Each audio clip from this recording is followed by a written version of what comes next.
Muito bem, começando nosso Pontualizando de hoje. Tito, os acampamentos foram desmontados, né? A força, através da força, a força bruta agora foi usada contra essas pessoas, mas algo que chama atenção é essa narrativa que foi construída a partir de Flávio Dino, de Luiz Inácio Lula da Silva, e a imprensa, provavelmente combinado com a imprensa, classificaram os manifestantes, né, que estavam há 60 dias em frente aos quartéis, protestando, reclamando, não estavam e não estão satisfeitos com os rumos que o Brasil tomou, e eles foram agora, no último dia 8, classificados como terroristas, e estão sendo amplamente divulgados como terroristas nas redes, inclusive internacionalmente, né? Quando alguém, um estrangeiro, olha um site da Globo, uma Folha de São Paulo, olha portal e mural do governo, site da Polícia Federal, ele vai ler lá o termo terrorista. Mas se você pegar termos terroristas no dicionário, em qualquer língua, você vai entender ali o que é um terrorista e o que um terrorista faz. E aí você olhando as imagens, agora entre aspas, desses 1.200 terroristas que estavam presos aí num campo de concentração criado para deixá-los lá, você olha e olha de novo, e olha outra vez, e olha de novo. Foi a reação de uma pessoa que ela estava falando assim, porque aquele povo foi lá, quebrou tudo, bem feito que estão presos. Aí eu falei para ele, você viu quem são as pessoas que estão presas lá no campo de concentração da Polícia Federal?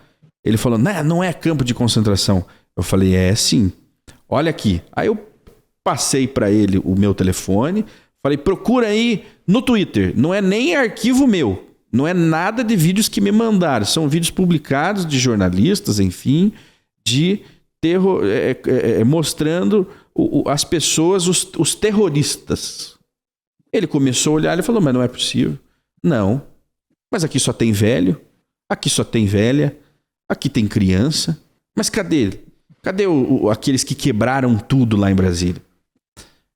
Tito Fonseca, as pessoas que quebraram tudo em Brasília, eles vazaram do local. Eles fugiram, eles estão longe a essa altura.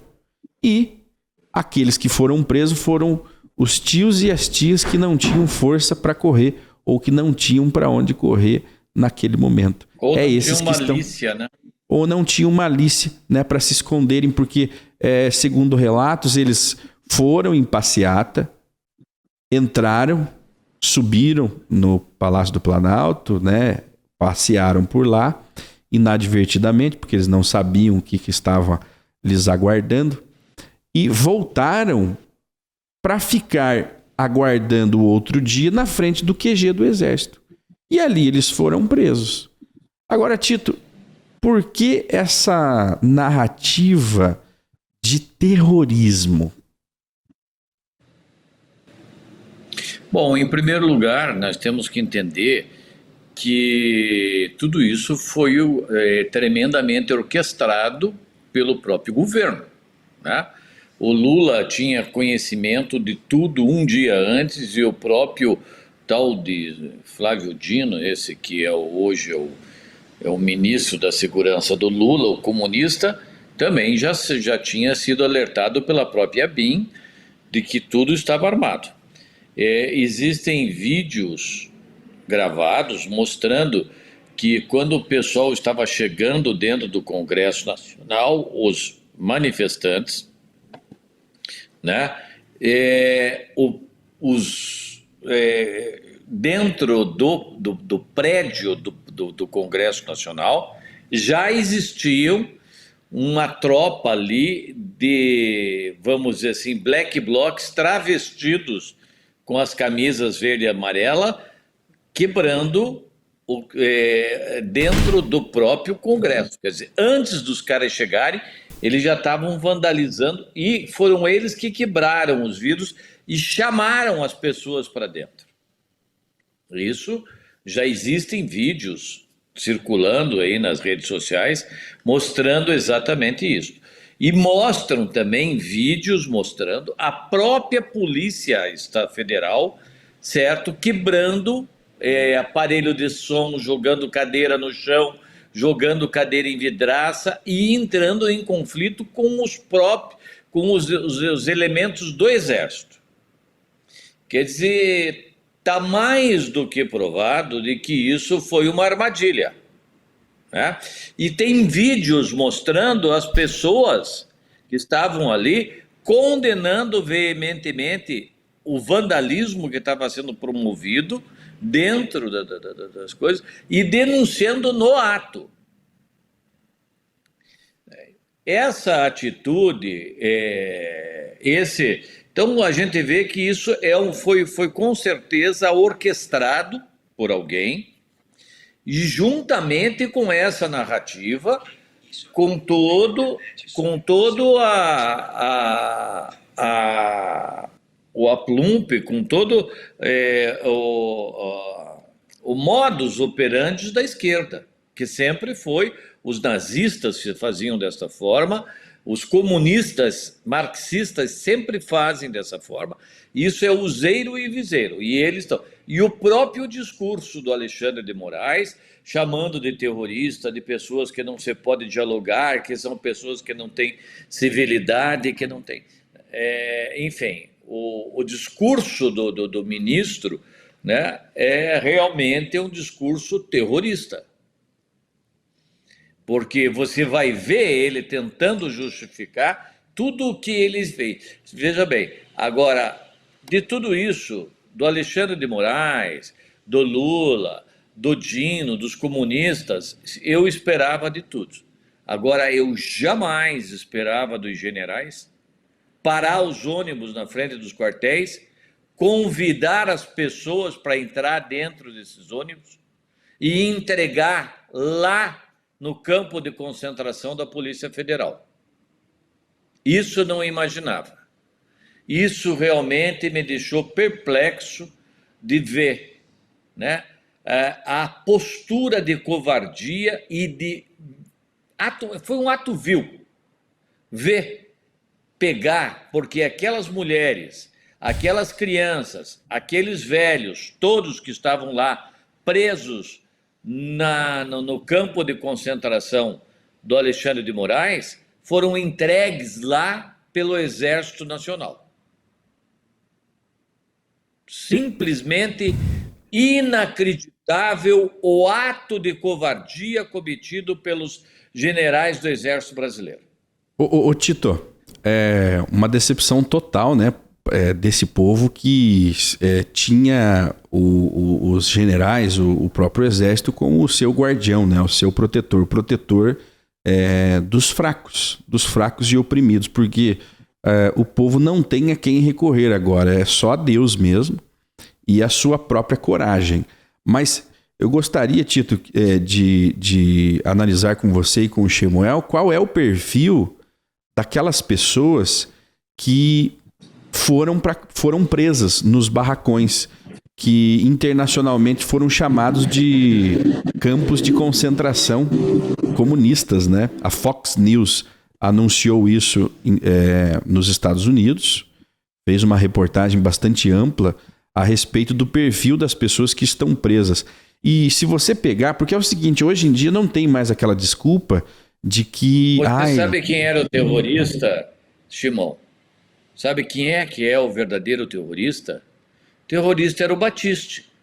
Esse era terrorista. Defendido pelo Barroso. Esse explodia coisa. Esse era terrorista julgado, condenado à prisão perpétua. Esse era um terrorista. Não mulher, criança, jovem, velho que estavam protestando contra uma fraude cometida pelo Estado nas eleições, né? É bem diferente a situação. Ali nós temos senhorinhas, nós temos senhores, nós temos jovenzinhos, adolescentes, crianças, né? Ou pessoas idosas que estavam ali. E se você olha as imagens que estão amplamente disponíveis, ninguém tem a desculpa de falar, não, mas eu não vi. Se você quiser ver, você vai encontrar as imagens. Não na Globo. Não na Globo, não no SBT, não na Record. O William Bonner com certeza está indignado. Não, eles chamam de terroristas, né? Os terroristas. O tempo inteiro, nós estamos já há mais de 48 horas ouvindo toda uma narrativa de terror no Brasil. De terror. Mas se você pega as imagens, Samuel, ontem eu mostrei para uma pessoa as imagens e a pessoa ficou procurando. Tá, mas cadê? Cadê os bandidos? Porque aqui tem senhora e a pessoa ficou chocada, ela até embargou. E olha que ela estava a favor, dizendo, não, tem que ir preso mesmo. Esses bolsonaristas baderneiros têm que ir para a cadeia mesmo. Eu falei, olha, eu vou mostrar para você aqui, então, os baderneiros, o que eles estão fazendo na prisão. E daí entrou num vídeo, eles estavam cantando o hino Segura na Mão de Deus. Segura na mão de Deus e vai. O Tito e Shimon, eu acho que ficou difícil, difícil para a Polícia Federal, que está lidando com as pessoas que foram presas, porque no domingo, no dia 8, foram presas até às 20 horas, em torno de 200 pessoas. Na manhã de segunda-feira já havia mais de 1.200 pessoas presas, ou seja, na manhã seguinte, o QG de Brasília, ele entregou e facilitou para os policiais embarcarem dos ônibus todas as pessoas que estavam acampadas em frente ao QG. Isso quer dizer que nem todas as pessoas que foram embarcadas naqueles ônibus estavam diretamente envolvidas ou até indiretamente envolvidas no quebra-quebra que aconteceu no dia 8. Agora, o Tito levantou uma informação muito importante que nos faz lembrar de 1933, quando Hitler mandou incendiar o parlamento, que é uma forma de golpe, né? O parlamento, na verdade, ele está ausente nos últimos 4 anos, e principalmente depois da prisão de Daniel Silveira, o parlamento ele perdeu as suas forças no equilíbrio da nossa democracia. Mas o Hitler, para derrubar e dar o golpe do poder, ele incendiou o parlamento e culpou quem, Tito? Quem que foi culpado? Quem que foi responsabilizado? Quem que foi responsabilizado pelo incêndio do parlamento? Agora, muito que a polícia tem que apurar, né? Tem que apurar essas imagens que fogem do controle de uma coisa orquestrada, de pessoas que já estavam na parte interna no momento em que os manifestantes chegam nos prédios dos 3 poderes. Ou seja, o quebra-quebra foi conduzido por aquelas pessoas que tinham acompanhamento de profissionais com crachás, né? E também os demais que foram incitados. Ou seja, as pessoas que chegaram ali, algumas delas foram incitadas e caíram ali na armadilha, mas uma minoria, e houve, né, muitos manifestantes que protegeram patrimônios ali para que não fossem quebrados, estavam juntando vidros para que não se machucassem, que são exatamente as pessoas que embarcaram no ônibus no dia seguinte para serem levados para um campo de concentração privado de Alexandre de Moraes. A comunidade judaica ela tem muita sensibilidade, diga-se de passagem, quando faz comparações com o Holocausto, né? É uma ocorrência que marca gerações de milhares de sobreviventes ou de descendentes desses sobreviventes e de muitos sobreviventes. Então há uma sensibilidade muito grande e nós fazemos isso com todo o respeito e com todo o cuidado, né? Mas embarcar nos ônibus no dia seguinte, ou seja, qual que é o flagrante que aconteceu para aquelas pessoas que foram induzidas a voltarem para o seu acampamento, foram conduzidas nos ônibus, né? E depois serem levadas para um ginásio da Polícia Federal e ser decretado o flagrante daquelas que foram responsabilizadas pelo ato do quebra-quebra. Esse é o papel difícil da polícia, né? E o campo de concentração de pessoas que estão sem alimentos, e os direitos humanos, né? Ele funciona para que ala da sociedade? Só para que está à esquerda, só para o champinha, que comete crime hediondo, só para os traficantes. Então, cadê os direitos humanos para atender essas pessoas que estão ali, com seus direitos privados num total estado de exceção que se formou, né? De uma ditadura que se implantou em Brasília no momento em que todos pensam que há participação do parlamento, do Senado e até do executivo. E não, há uma a atuação única de Alexandre de Moraes. Olha, saiu aqui, até a produção eu pode... só gostaria de colocar o seguinte: nós temos que deixar patente a imagem dos militares convidando as pessoas para entrar no ônibus. Não, vocês entrem nesses ônibus que nós vamos... mas eles vejam bem, foram os militares, certo? Que tiraram as pessoas de frente dos quartéis, puseram os ônibus, chamaram todo mundo e colocaram nesses ônibus e levaram até o local, ao campo de concentração do Alexandre de Moraes, e entregaram para a Polícia Federal.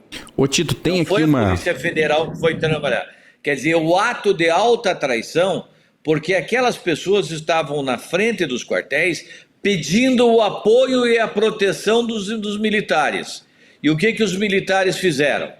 Tiraram as pessoas, convidaram as pessoas para entrar nos ônibus, entregaram dentro do campo de concentração do Alexandre de Moraes, e pior do que isso, gente, né? Simplesmente não eram necessariamente as pessoas que estavam lá no quebra-quebra, ou no meio do quebra-quebra. Essas pessoas estavam na frente dos quartéis. Eram pessoas aleatórias, como né? Como o Samuel falou, eles tinham, acho que em torno de 200 pessoas presas lá dentro da coisa. Aí no dia seguinte me aparece com 1.200 pessoas. Essas 1.000 e poucas pessoas eles tiraram da frente do quartel, certo? E levaram para o campo de concentração. Alexandre de Moraes. Quer dizer, o ato de vilania e de alta traição cometido pelos generais é simplesmente uma coisa de alto repúdio. Golpistas presos. Aqui é a matéria da Globo, hein? Por agência O Globo. Tá aqui, tá aparecendo aqui na reportagem. O Globo tá dizendo: golpistas presos. Quem são os golpistas? São as pessoas que foram presas. Dizem em depoimento que foram orientados por militares a se abrigar no Planalto em meio à bomba de gás lacrimogênio. Depoimentos foram prestados à Polícia Civil após atos terroristas na Praça dos Três Poderes.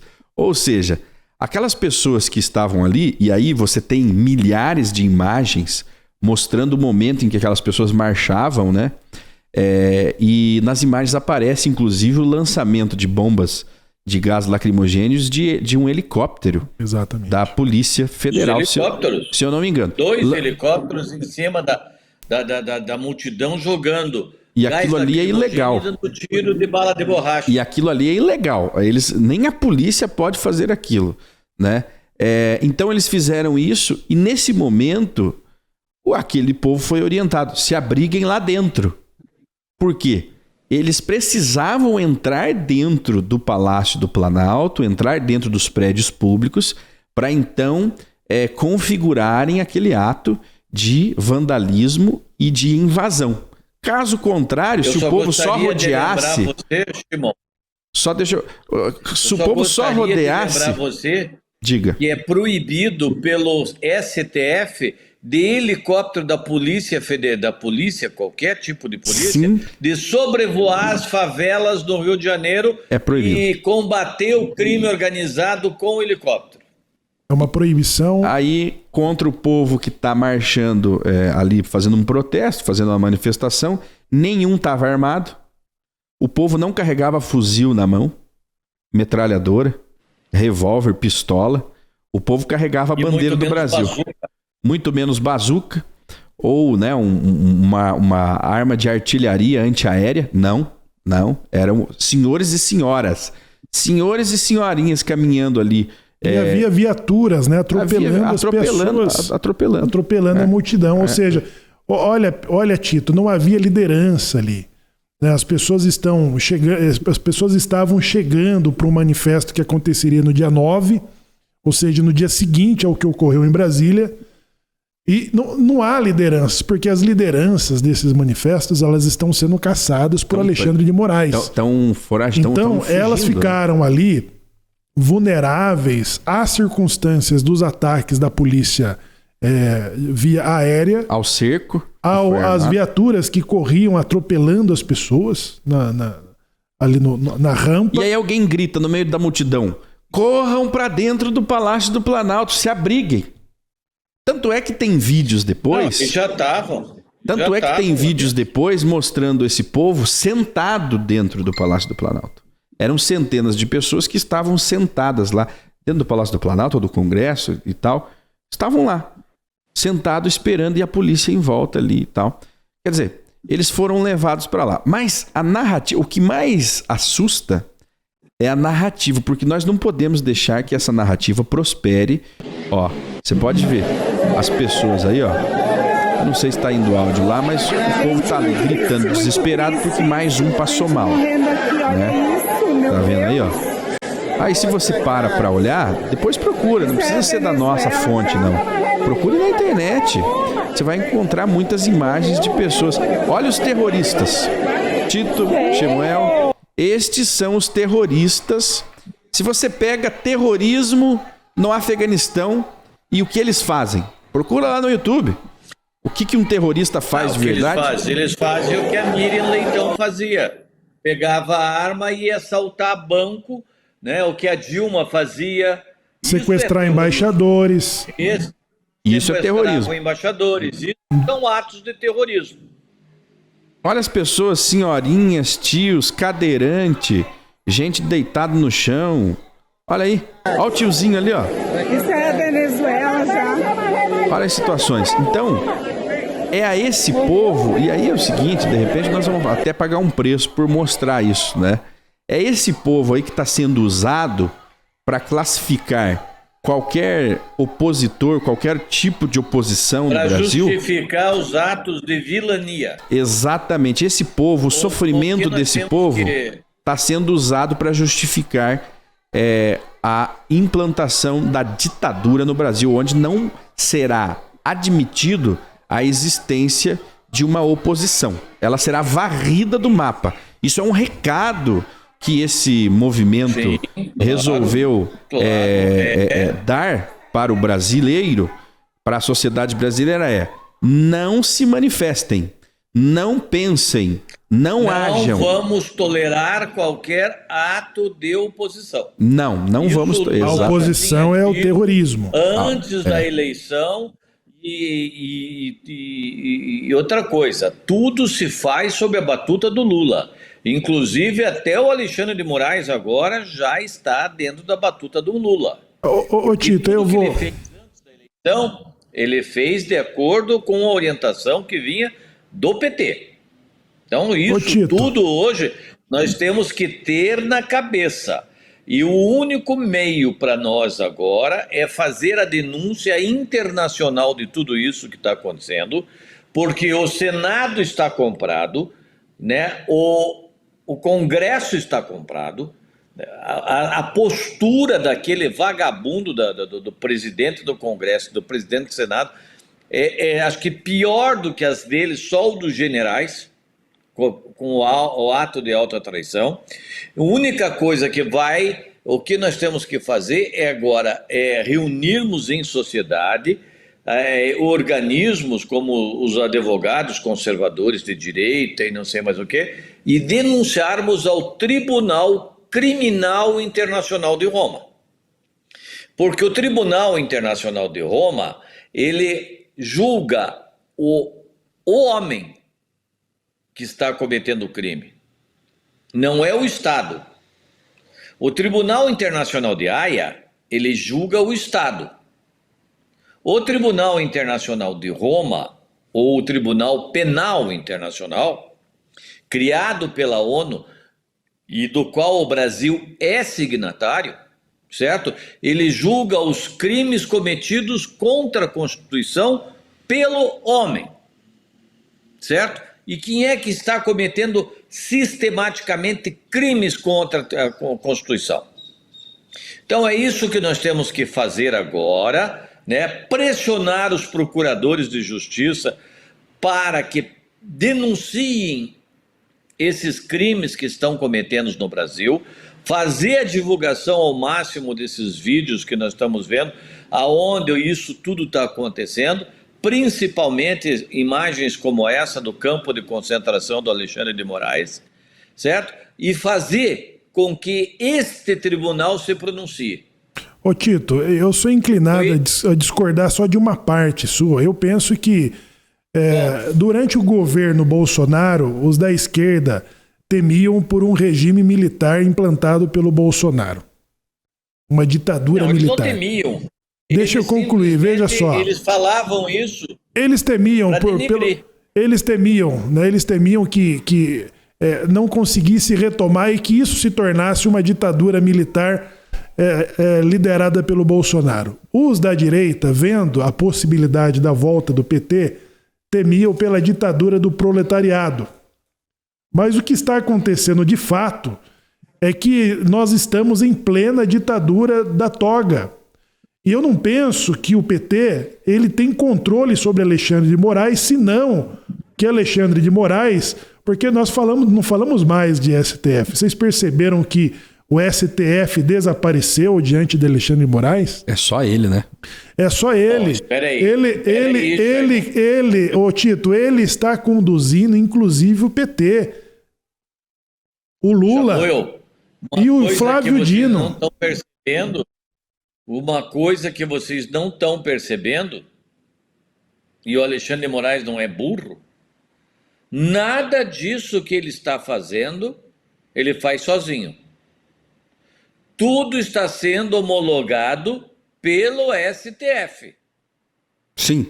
Tudo é homologado pelo STF. É aprovado, né? Nós tivemos ontem e hoje... não aparece. Ô Tito, mas ele não toma nenhuma atitude sem discutir com todos e eles aprovam. Ô Tito, mas isso já havia sido pronunciado pelo ex-presidente do STF, Fux, que diz mexeu com um, mexeu com todos.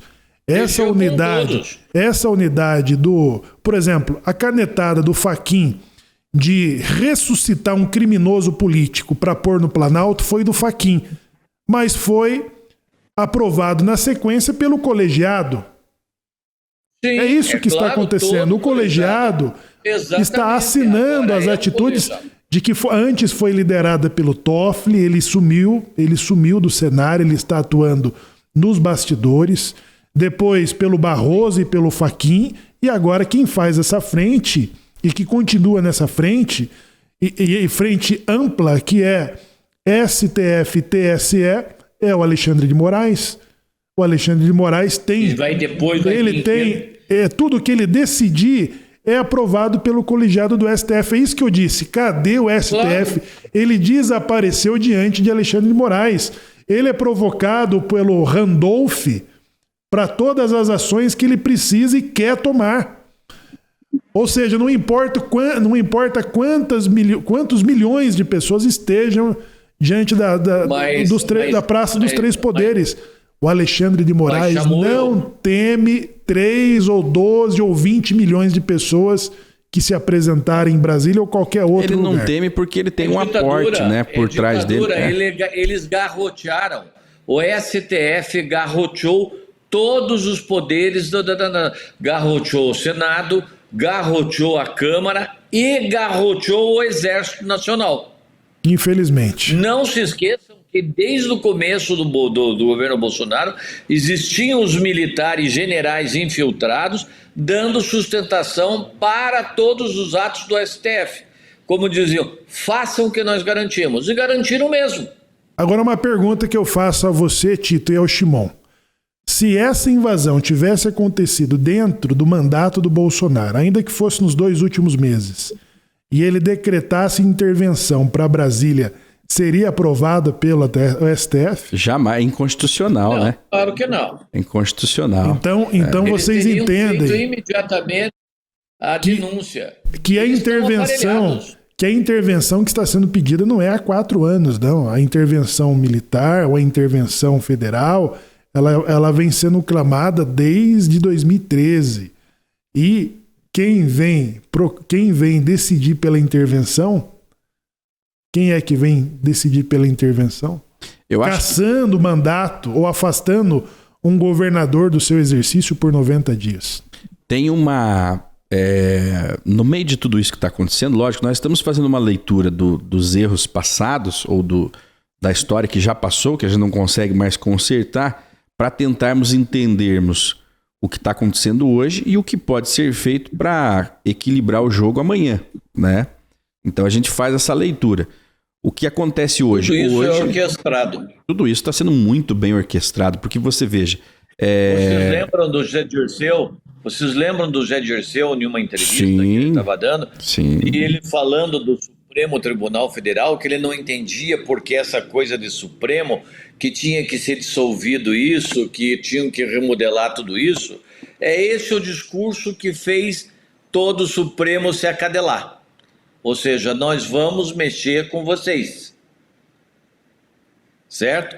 E é exatamente isso. Ou vocês estão conosco, ou vocês... Né? Lembra que o Lula chamava o STF de acovardado? Sim, porque nós tivemos, inclusive, o Tito, uma invasão, né, dos petistas, dos movimentos de esquerda, da militância petista, ao STF. Uma quebradeira terrível. Eu não estou me lembrando o ano que foi, mas nós temos aí nas redes as imagens que mostram os momentos em que a esquerda foi e quebrou tudo. E aí não era tio e tia, era bandido mesmo, quebrando, marmanjo quebrando. Era Black Bloc, né? Pergunto a vocês se tem alguém que quebrou o STF no governo Dilma, no governo Lula, se tem alguém preso. Se tem alguém indiciado. Se tem alguém indiciado. Não, não tem. Agora, nós, enquanto uma imprensa independente e ameaçada, porque nós tivemos também essa semana o início de um inquérito, de uma investigação do Ministério Público contra a Jovem Pan, né? E nós vemos ali que os desdobramentos podem chegar até o fechamento total da Jovem Pan, obviamente que tudo dentro da ilegalidade, tudo dentro do processo ilegal, né? Mas para calar a Jovem Pan, que ainda mantinha uma posição de direita, com comentaristas de direita, dando a sua opinião e com grande audiência, e ao mesmo tempo em que a Globo chamava de terrorista, a Jovem Pan, com uma audiência maior, chama de manifestação, né? A Globo chama de terrorismo, a Jovem Pan chama de manifestação. Ou seja, há uma guerra de narrativas que precisa ser vencida a todo custo. Então, um programa como esse nosso aqui, ele já está com os dias contados, né? De repente, nós não vamos ser presos, mas nós teremos o canal retirado do ar, né? Muito facilmente, com uma canetada. Não temos um... É que essa redação aqui, ela não depende da monetização de canal, né, Chico? Graças a Deus. Porque senão, nós já estamos vendo a Jovem Pan, como foi dito, antes de encerrar o segundo turno, ela já teve que mudar a sua redação, né? Sim. Ela teve que mudar a sua redação e agora, com o ataque do dia 8, o presidente da Jovem Pan, ele já renunciou ao conselho. O Tutinha deixa a presidência da Jovem Pan. Hoje ele anunciou, está saindo, está entregando na mão de um outro mais moderado, né? Que é para tentar salvar o barco, para não deixar o barco afundar de vez com a bandeira de direita. E é assim que funciona, porque o que comanda todo um conglomerado de comunicação como a Jovem Pan? É o dinheiro. Sem dinheiro, a Jovem Pan deixa de existir. E sem plataforma para transmitir, ela não ganha dinheiro. Sem o YouTube, sem a TV por assinatura, sem as concessões de rádio que ela detém, ela simplesmente deixa de existir. O dinheiro deixa de entrar. Então, para tentar salvar uma empresa que antes de idealista ela é comercial, porque idealista somos nós, que não ganhamos um centavo para estar aqui falando, né? Mas a Jovem Pan, não, ela foi feita para dar dinheiro. Então, um sinal já foi dado. Vocês serão destruídos. Vocês serão despedaçados pelo que vocês estão fazendo e falando. Emplacar ou caracterizar de terroristas e antidemocráticos e de marginais é para perseguir tudo e todos que se manifestem à direita ou como oposição às decisões desse governo. Sim. Ou seja, é uma perseguição política, é o fim da democracia, porque você quebrar a vidraça do STF é um ato, sim, um ato que precisa todos os envolvidos... É um ato de vandalismo. É um ato de vandalismo de que todas as pessoas envolvidas precisam, sim, ser responsabilizadas conforme a lei. Agora, ninguém está preocupado, a mídia não está preocupada com a perseguição política que está se fazendo ao caracterizar todas as pessoas de direita. Ou seja, depois de prender 1.200 pessoas que estão em Brasília, e todas as demais que estão nos QGs, nos demais estados e cidades, estão sendo tratados como terroristas e criminosos. Ô, Samuel, eu passo a entender a posição da mídia, porque a mídia é dinheiro, né? Tem os apaixonados lá dentro da mídia? Tem. Tem a Miriam Leitão, uma comunista, guerrilheira, terrorista, que lutou. Chico Pinheiro, né, um comunista formado, acadêmico velho, né, com essas ideias velhas. Mas o que sustenta eles lá ganhando altos salários gordos é o dinheiro que circula dentro desses conglomerados de comunicação que são usados como... são chamados de um dos poderes, inclusive, né? É esse debate que nós temos que realmente fazer dentro da sociedade. Essa é a resistência de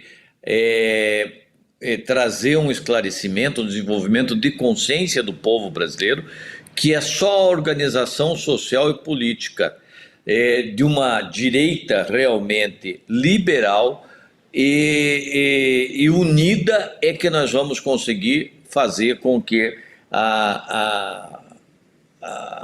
possamos vencer esse estado de caos que estamos hoje. A posição atual da velha mídia é porque eles experimentaram um governo de esquerda no poder. Jorrava dinheiro. Todos eram bem pagos. Mesmo para fazer uma falsa oposição, né? Sim. Porque nós lembramos a Rede Globo, no Mensalão, no Petrolão, ela foi avassaladora. Ela tinha um repórter do Fantástico escondido que denunciava mesmo. Então ela fazia uma certa oposição, né? Nós recebíamos notícia do que acontecia pela Rede Globo, pelo SBT, pelas demais grandes redes aí. Eles viveram a experiência de ter um governo de esquerda onde o dinheiro jorrava. E aí eles tiveram a oportunidade de também conviver com um governo de direita, que não pagou um centavo. Exatamente. Essa experiência foi amarga. Essa experiência foi amarga para essa imprensa e não adiantava. Se ela falasse bem, se ela falasse mal, não tinha dinheiro. Porque esse era um ato, inclusive uma promessa de campanha do presidente da direita de não vou mais jogar dinheiro público dentro das emissoras de televisão. Não vou mais, eu vou cortar a torneira do desperdício. Foi uma promessa de campanha, foi uma estratégia para poupar recursos, né? O Brasil precisava que alguém tomasse tal atitude totalmente impopular, né? Ela é produtiva, mas ela foi impopular.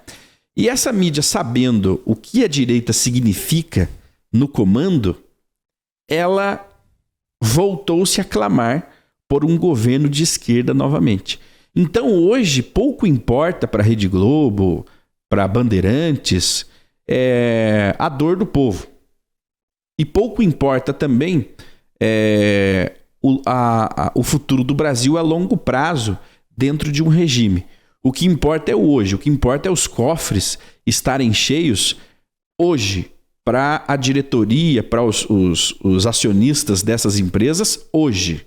Se amanhã o Brasil vai estar de joelhos, quebrado, sem dinheiro, com uma economia igual a Venezuela e esses conglomerados terão que fechar, eles não estão se importando com isso hoje. Hoje, eles precisam encher os caixas novamente. De repente, quando chegar o momento onde a Rede Globo é ameaçada de fechamento pelo Lula, né? Aí ela vai chorar, ela vai lembrar o que aconteceu na Venezuela, ela vai clamar, ela vai reclamar, ela vai espernear, mas aí já será tarde demais. Aonde estarão os acionistas? Até ela se tornar uma estatal no governo, né, ela está preocupada com o presente. A economia, a economia nós vemos depois. Né? Não, a liberdade a gente vê depois. A economia é agora. Eles estão preocupados com a economia deles agora, né? E a liberdade, não precisa de liberdade. Então, com a economia do país. Eles estão preocupados com a participação do quarto poder em fazer propaganda e anúncios para o governo. Né? Por exemplo, nós tivemos aí 10 bilhões aprovados para o Ministério da Cultura e 2 bilhões olha quanta grana. Para o agronegócio. 2 bilhões para o agronegócio não fede, não cheira. O Brasil assumiu o protagonismo do maior produtor de grãos nos últimos anos. Maior produtor de alimentos, né? Maior produtor de alimentos, responsável por um quinto de todo o alimento consumido no mundo. Agora, diante disso, nós temos 10 bilhões investidos para a cultura, porque a classe artística ela se uniu ao clamor da Globo e da velha mídia pelo dinheiro que era regado pelos governos anteriores. Eles recebem diretamente. A falha do Bolsonaro, Shimon, nesse sentido é que ela não conseguiu, muito embora ela foi eleita através das redes sociais, né? Ela foi eleita em 2018 a direita através das redes sociais, superando a mídia, o canal aberto. E supera até hoje. Veja só. E eles estão tentando pregar uma narrativa que já está desconstruída. A narrativa do terrorismo. Eles estão noticiando isso aí há 2 dias, nós estamos aqui falando que é mentira. E se perguntarem provas, se pedirem provas, a gente mostra, né? Qualquer um abre o celular e vê que não são terroristas, que essas pessoas não estão fazendo terrorismo, né? Exatamente. Não há ainda o controle, a velocidade da informação, a multiplicidade de vídeos e imagens que se produz sobre tudo. A Globo, há 20 anos atrás, ou há 15 anos atrás, ela não teria um programa como esse rebatendo, trazendo uma outra narrativa. Ela não tinha oposição. Não existia outro ponto de vista. Não existia. Era só o do William Bonner. Era a narrativa que a Globo trazia às 20 horas no Jornal Nacional, era a que prevalecia no Brasil todo. Hoje não.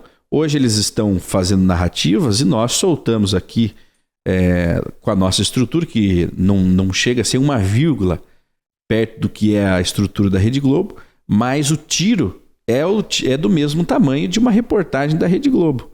Porque a internet nos possibilita isso. Por isso que o Lula vinha prometendo regular os meios de comunicação.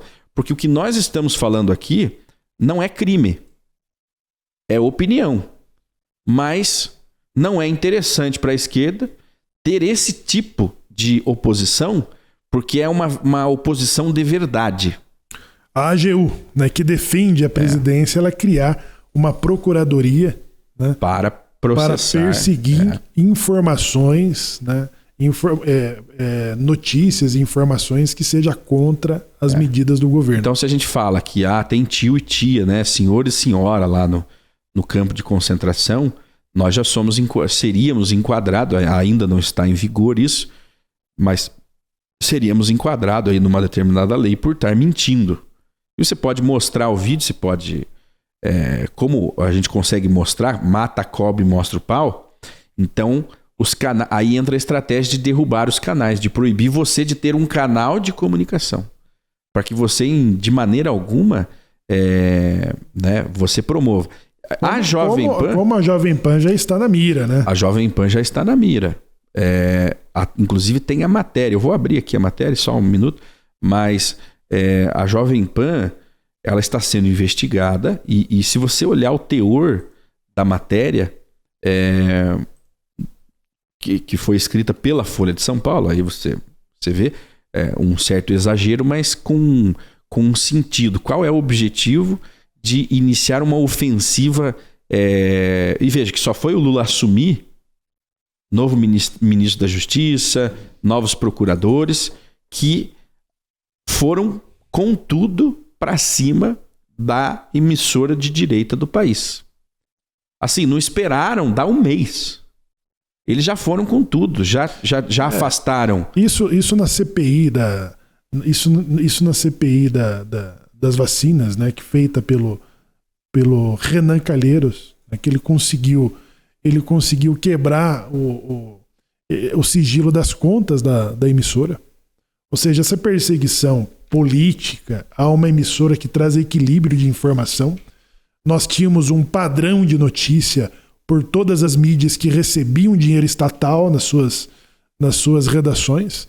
E agora nós temos uma mídia que ela tem a sua monetização violada pelo judiciário, né?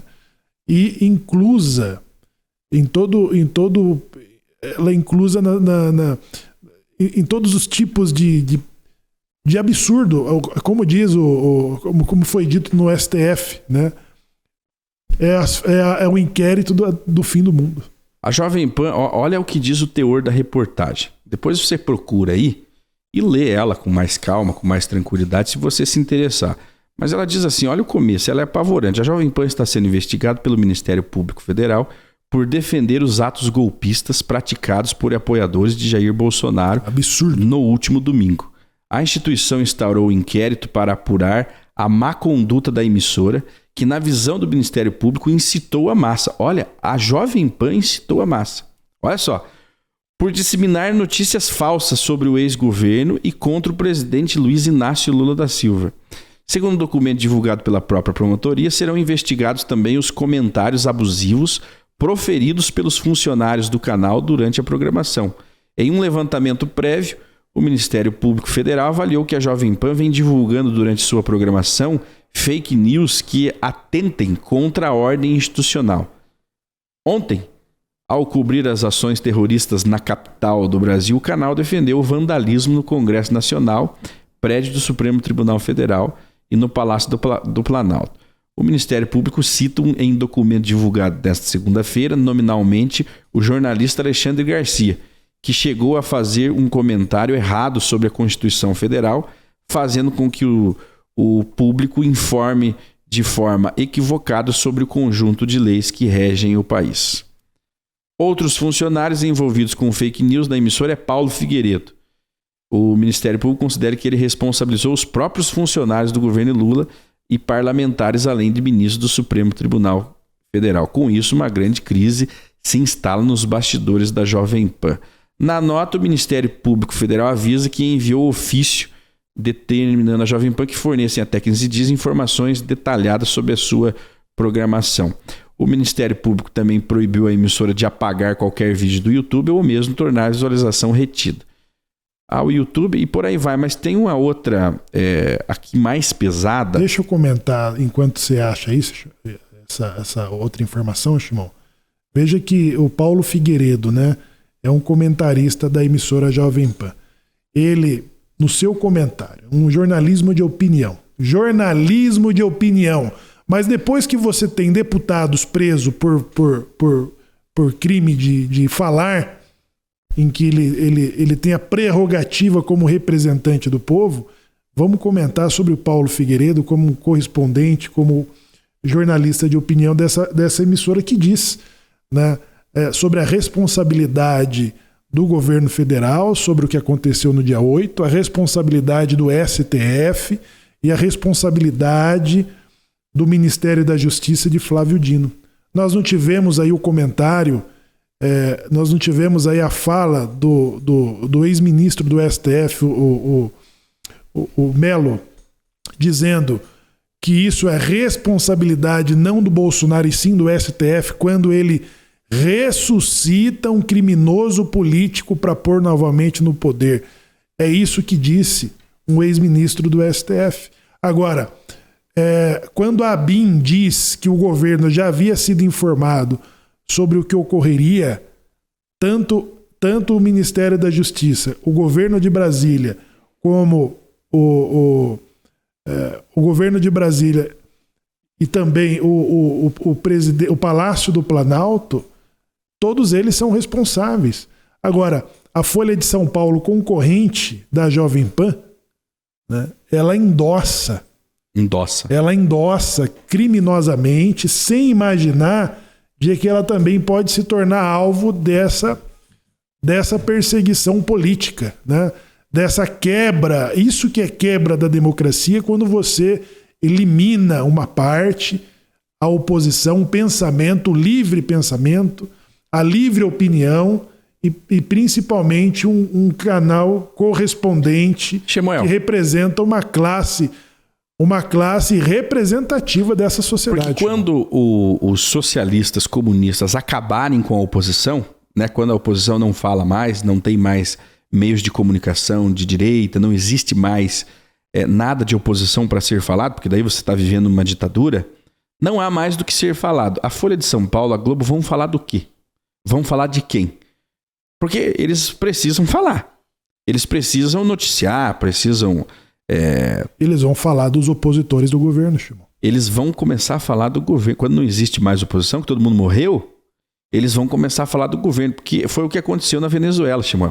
A própria estatal venezuelana, depois ela foi estatizada, num determinado momento que acabou a privatização, a oposição, não existia mais nada de oposição, eles começaram a falar do governo. E acabou o dinheiro estatal, né? Exatamente, acabou o dinheiro estatal. Então, vai acabar a oposição, maravilha, só nós ganhamos. Vai acabar o dinheiro estatal, eles vão começar a falar do governo. E aí o governo vai lá e estatiza a Folha de São Paulo, estatiza a Globo. A CNN da Nicarágua. Cadê? Ela foi expulsa. Cadê a CNN de esquerda? Shemuel, a CNN é de esquerda. A CNN tem toda meu Deus, todo o setor dela ali, toda uma redação, né, de esquerda. Toda a narrativa da CNN é de esquerda. E ela foi expulsa da Nicarágua. Ela foi fechada. Ela foi expulsa porque ela criticou o governo. Ela porque não tinha dinheiro. O governo, porque até aí todas as emissoras já haviam sido fechadas. Né? As emissoras de rádio que não foram estatizadas foram fechadas pelo governo.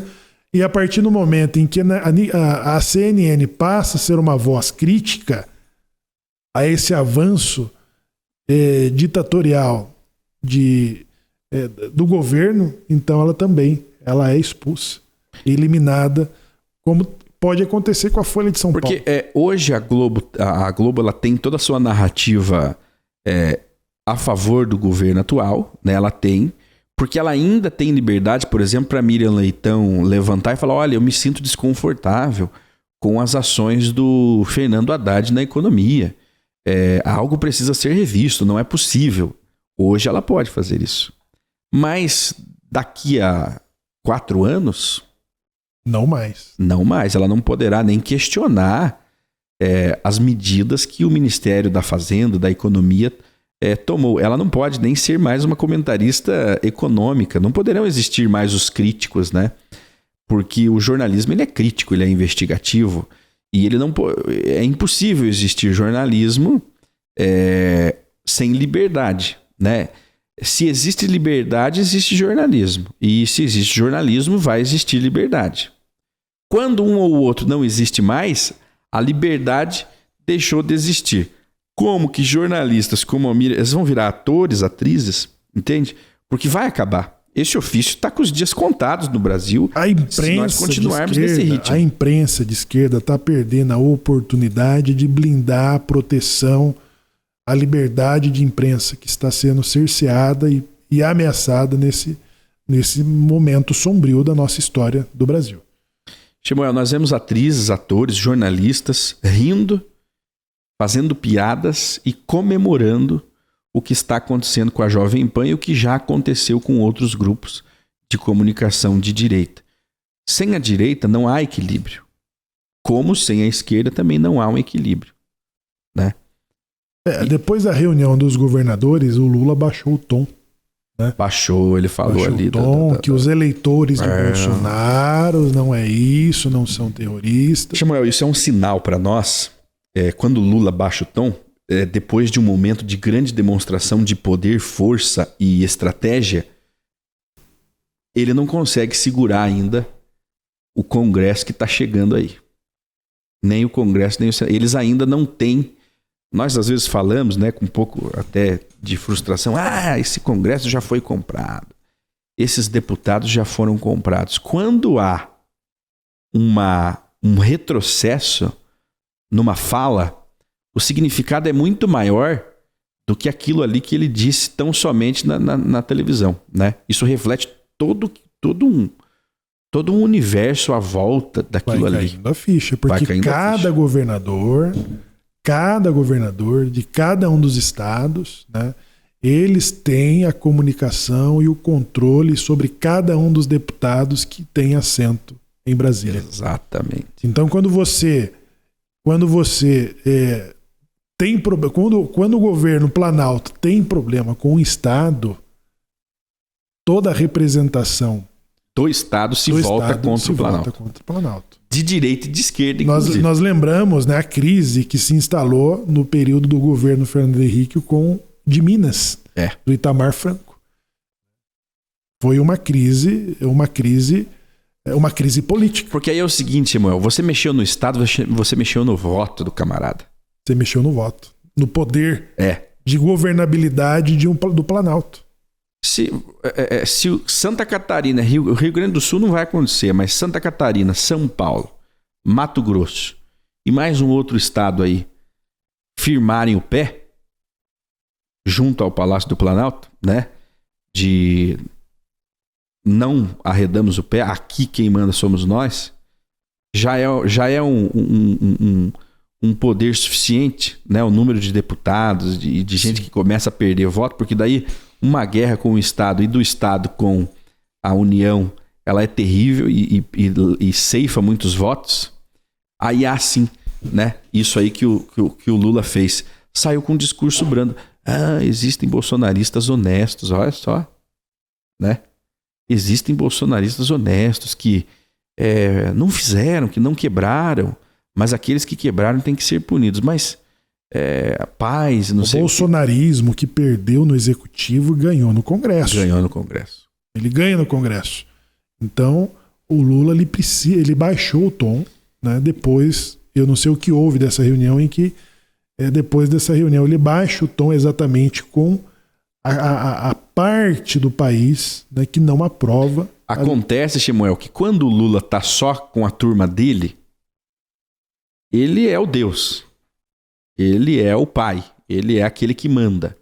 Mas só que, ao contrário dos deputados e senadores, os governadores eleitos pelo Bolsonaro já estão exercendo o cargo de governadores e lá estiveram. E aí você teve que sentar pela primeira vez com a sua oposição. A oposição atual, a oposição que ganhou no voto. Tarcísio de Freitas, que foi criticado por ter ido, mas hoje eu vejo que foi até sábio ele ter ido. Foi positivo. Porque você tem a oportunidade de pôr o pau quando você vai na reunião. Se você não vai na reunião, você não foi. É a mesma coisa de você não votar. É a mesma coisa de você não votar. O que é decidido? O cara chamou, o seu opositor chamou para uma conversa, vá. Claro, tem que ir. Vá, coloque o na mesa, você traz consigo a maior máquina de riqueza do país, que é o estado de São Paulo. A maior representação no Congresso está em São Paulo. A maior representação está em São Paulo, o maior colégio eleitoral está em São Paulo e o maior apoio à direita no Brasil está em São Paulo. Está sul-sudeste. Sul e sudeste. Aí você pensa, o Lula com o Flávio Dino só fica lambendo o Lula. Você é maravilhoso, você é lindo, presidente. Você é a esquerda é linda. O Lula não é ladrão. O Lula não é ladrão. O senhor não é ladrão, não. O senhor é maravilhoso. O senhor, a sua esposa é uma anja. Aí você se obriga a sentar com a oposição que te odeia, que te detesta. E que tem o mesmo poder que você, que está ali dentro de toda uma hierarquia que ainda existe no Brasil. Quando o Bolsonaro falou, olha pessoal, não vai acabar o mundo a partir do dia 1º de janeiro, de fato, o Brasil ainda continua com toda a sua estrutura. Eles avançaram um pouco a mais, avançaram. Eles avançaram nesse último final de semana. Mas ainda há toda uma estrutura no Brasil. E as reações. E existem as reações. Veja. Não existe, nada existe, e as reações estão acontecendo. Estão acontecendo, Timão. Inclusive, o povo apanhou lá em Brasília, os povos de direita, caíram na armadilha. E tem uma coisa, presta atenção, esquerda. A direita está aprendendo. A direita ela era muito ingênua, mas depois de uma dessa ela já aprendeu muita coisa, né? O apoio, Shemuel, não é daqueles 5 mil ou 20 mil ou até 100 mil pessoas que estavam em Brasília. São 58 milhões de pessoas que votaram do outro lado porque detestam o lado que aí está, né? E são 58 milhões de brasileiros que dizem que os votos foram que as eleições foram então, processo, né? O Lula não ganhou de 80 a 20. Praticamente houve um empate, né? Foi 50% mais 1. Ele não ganhou. E ainda levou essa com a oposição gritando, né? Então não foi limpa, ele não está tranquilo. E no mesmo tempo em que aconteceu essa armadilha e a esquerda, junto à imprensa, tentaram desmoralizar a direita, já estão se organizando novos movimentos de protestos em outros lugares do Brasil, até mesmo em Brasília. Ou seja, o povo não ficou com medo. A oposição ela não ficou amedrontada. Não há um recuo. Não há um recuo. Não há um recuo por parte do povo de direita, por parte dos movimentos de direita.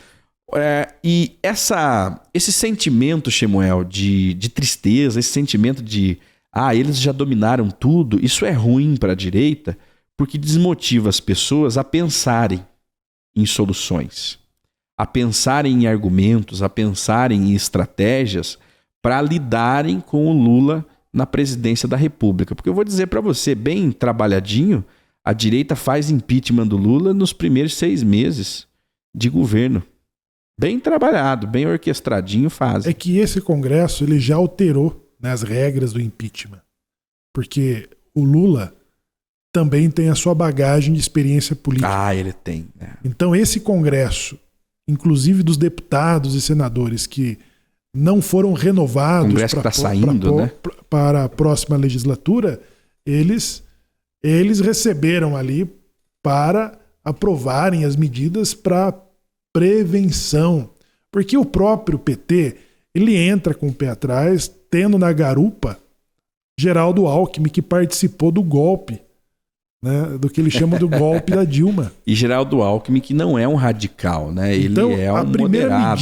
A primeira medida do governo Lula, da equipe de transição, é exatamente blindar esse governo para dificultar o essa forte oposição que vai assumir agora na próxima legislatura. E que vai dar trabalho. E isso será somado, né? E esse movimento que ele chama de bolsonaristas, do bolsonarismo, não. Ele quer desconfigurar a direita, né? Não. Ele quer resumir a direita no Bolsonaro. E quando você resume a direita no Bolsonaro, você praticamente a trata como inexistente, porque o Bolsonaro não está mais no poder. Não está no poder, não está no país, e por isso que o Renan Calheiro, eles concentrando esse movimento no Bolsonaro, eles eliminam ele politicamente, tornando inelegível STF, Alexandre de Moraes, os procuradores do TSE, né? O pedido de extradição da burrice de Renan Calheiro. Aí o Dino. Porque se você acaba com o Bolsonaro, se dá certo do Bolsonaro morrer no seu exílio. No seu exílio. Ou de ser extraditado e preso no calabouço do Palácio do Ministério da Justiça de Flávio Dino, então você acaba com o movimento de direita. Na cabeça do Calheiros. Não, porque esse movimento de direita ele está desde 2013 e de que o Aécio Neves e o PSDB não souberam usar exatamente por estar dentro do pacote do socialismo e da sujeiraiada do PT. Quando o Flávio Dino prendeu essas pessoas, leia-se Lula, né? O Lula manda em tudo. Quando ele prendeu esses velhinhos no barracão de concentração, ele disse para a direita: firmem o pé, porque nós vamos fazer isso com todos vocês. né? Porque a direita, ela já... As tias... Eu não sei se eles pararam para estudar o comportamento do povo de direita. Pelo visto, não. Porque quanto mais você bater na direita, mais ela vai ter certeza de que ela está certa do que vai acontecer com o Brasil. Eu vi tias chorando que agora, quando Lula confirmou aí a eleição de Lula no segundo turno, eu vi tias chorando que agora o Brasil estava perdido na mão da esquerda, né? Que nós íamos viver semelhante ao que aconteceu lá na Rússia com o Stalin, né? E o que se faz quando você não tem mais esperança, Samuel? Você vai pro tudo ou nada, não é? Vai pro tudo ou nada. Quando dificilmente o brasileiro ele vai sair como saíram os venezuelanos. Não. E por isso que o empenho do Flávio Dino de desarmar uma sociedade. Porque quando você tem uma sociedade contrariada e armada, né, então isso representa um grau de dificuldade para esse governo. Né? Eles temem a guerra civil, o banho de sangue. Né? Porque quem não tem nada, não tem mais do que $200 mil para pôr numa sacolinha e viajar e ir para outro país, ele vai embora. Quem tem, vai. Quem tem, vai. Mas quem tem investimento, quem tem negócios, quem tem história, quem é patriota, não. Ele não vai aceitar sair. Ele vai resistir. Ele vai resistir. Ele vai se opor a todas as medidas de declínio e de retrocesso desse governo e de qualquer outro. Você acha que as tias que foram lá para Brasília, elas foram pensando no Bolsonaro, que elas foram pensando se iam receber algum dinheiro, né? Se elas foram pensando, eu vou lá porque eu amo a política, porque eu quero salvar o meu país, elas foram pensando na família, nos netos e nos filhos. Exatamente. Ou seja, foi notícia, né? Está correndo aí nas mídias, que um depoimento de um policial, de um agente, que flagrou um terrorista lá dentro dos prédios institucionais. Um bandido mesmo. Que ele faz uma chamada de vídeo. Isso aí saiu na CNN. Saiu na CNN, não é nós que estamos inventando, não. Ele fez uma chamada de vídeo para alguém dizendo que está feito, a missão cumprida, pode fazer o Pix. Ou seja, né? São os mercenários. As tias são os mercenários que armaram, né, pros manifestantes e incitaram alguns deles para se envolverem no quebra-quebra que ocorreu do dia 8. A mensagem do programa de hoje, então, pro nosso público não fique com medo, não se curve. Não saia cometendo crimes por aí, a lei ainda está vigente. Não dê essa levantada de bola pros malvados, pro dinossauro, pro Flávio Dino. Não levante essa bola pro Lula. Não saia cometendo crimes. Mas não abaixe a bola, não fique com medo. Porque enquanto você tiver voz, enquanto você tiver um aparelhinho desse aqui, ó, para falar, para se informar, para mostrar o que realmente acontece no Brasil, ou a tua versão da história, você ainda pode, sim, contribuir muito pela liberdade do nosso país. O que aconteceu nesse último final de semana, dia 8, foi um pouquinho do que poderá acontecer no Brasil se nós dormirmos. Mas eles perceberam que o brasileiro não está dormindo, esse povo não está dormindo e não vai dormir, Samuel, porque eles queriam que esse povo, após a posse, após a eleição, fosse para casa dormir. E o povo não, o povo ficou de vigia, ele está de vigia. E andaram pegando uns vigia e caceteando, prendendo, mas aí surgiram mais voluntários para continuar vigiando. E aí, agora vamos dar uma mudada no discurso.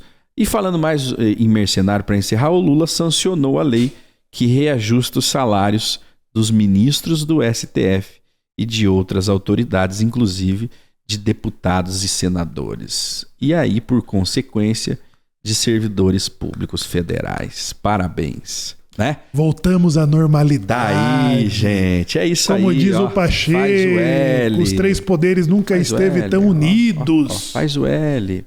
Faz o L. Olha, pessoal, mesmo que a Jovem Pan, se ela não for fechada, que Deus ajude, ela vai se tornar de canhota, porque o Tutinha já saiu, renunciou à presidência. Ela vai ser de centro, né? Ela vai ser centro-esquerda. Ela vai ser centro-esquerda porque a cobertura da Jovem Pan, ao vivo do que estava acontecendo em Brasília já era igual ao da Globo. O discurso dos jornalistas ali já eram mais à esquerda. Ou seja... eles já chamavam de terroristas, né? Já nivelaram. Então você que assistiu pela Jovem Pan, pela CNN, pela Globo, vocês viram que já padronizou.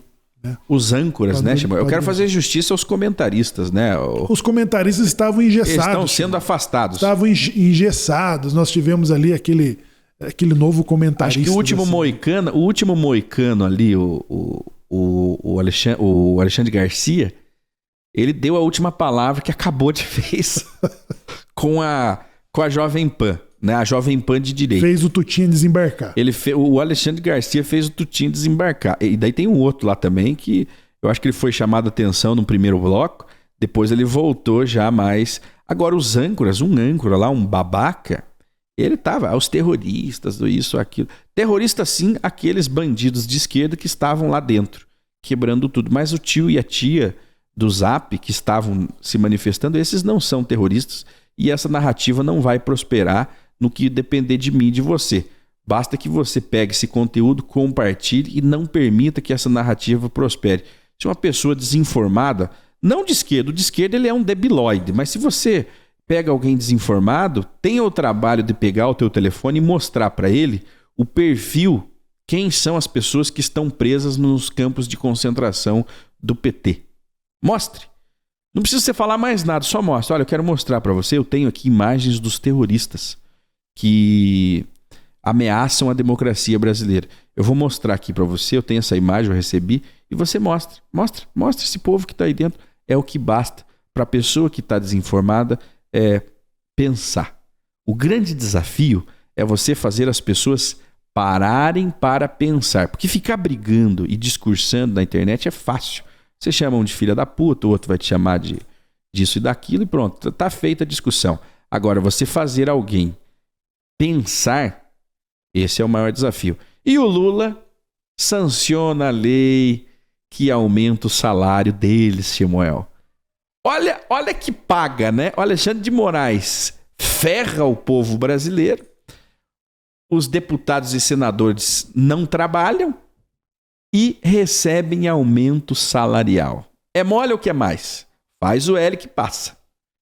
Um abraço a você e nós voltamos. Chama as tuas considerações. Olha, esse canal, essa plataforma que não vive de monetização. Não somos sustentados pelo agronegócio e nem por empresários. Verdade. Então por isso nós... E também nem temos, né, o nosso comercial regado. Nós não temos patrocínio. Não temos o nosso comercial regado pela estatal, pelo governo, Samuel, nem de estado, nem do município. Se a gente forçar, a gente recebe até o 600 que o Lula prometeu a dar. Exatamente. Que a gente não seja amaldiçoado com isso. Então, mas... Xandão, Flávio Dino, eu acho que se não gostarem da nossa opinião, não tem o que cortar de monetização. Não tem. Nem não de tem, patrocínio. Nem de patrocínio. Nem... O que pode fazer é nos prender. É derrubar o canal, né? Derrubar o canal, nós abrimos outro. A gente cria um canal, eles derrubam. Cria outro, eles derrubam. Daí eles vão ter que fazer assim.